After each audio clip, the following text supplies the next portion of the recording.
दोस्तों, मैं आपका दोस्त सीपी एनिमेशन आज आपके सामने फिर से लेकर आ गया हूँ एक नई ऐतिहासिक कहानी।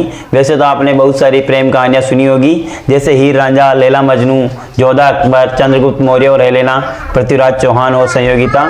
लेकिन ये कहानी आपने शायद ही सुनी होगी जो मैं आज आपको सुनाऊंगा।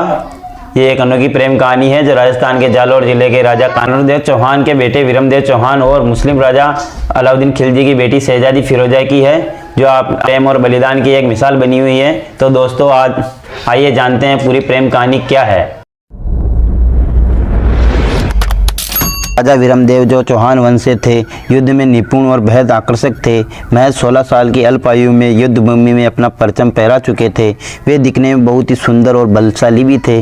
जब वह एक समझौते के लिए दिल्ली दरबार में पहुंचे, तब शहजादी फिरोजा ने पहली बार उनको दरबार में देखा और देखते ही उनकी सुंदरता और वीरता पर फिदा हो गई और जिद कर बैठी कि अगर शादी करेगी तो जालोर के राजा विरमदेव चौहान के साथ ही करेगी, वरना जीवन भर कुंवारी ही रहेगी। फिरोजा की इस जिद के आगे अलाउद्दीन खिलजी ने अपने दूत को जालोर दरबार में फिरोजा का रिश्ता लेकर भेजा। लेकिन जब विरमदेव ने खिलजी को यह कहकर वापस भेज दिया कि वो अपने धर्म और कुल के खिलाफ नहीं जा सकते और किसी भी दूसरे धर्म में विवाह नहीं कर सकते, इससे अलाउद्दीन खिलजी का अपमान हुआ। अलाउद्दीन खिलजी ने अपने अपमान का बदला लेने के लिए जालोर पर हमला करने के लिए एक बड़ी सेना को जालोर भेज दिया। जालोर में खिलजी और चौहान की दोनों सेनाओं में घमासान युद्ध हुआ। पूरे युद्ध में विरमदेव वीरता के साथ लड़े और अंतिम सांस तक किले में प्रवेश नहीं करने दिया, लेकिन अंत में विरमदेव वीरगति को प्राप्त हुए। इस युद्ध के समय विरमदेव महज 22 वर्ष के थे।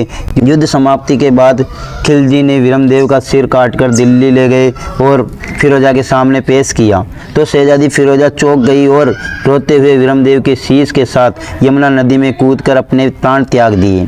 इस प्रेम कहानी में न केवल व्यक्तिगत प्रेम का महत्व दिखाया गया, बल्कि यह भी स्पष्ट किया कि प्रेम के रास्ते में आने वाली बाधाएं कितनी ही कठिन क्यों न हो, सच्ची भावना हमेशा एक रास्ता खोज ही लेती है। विरमदेव और फिरोजा की कहानी आज भी प्रेम और बलिदान का प्रतीक बनी हुई है।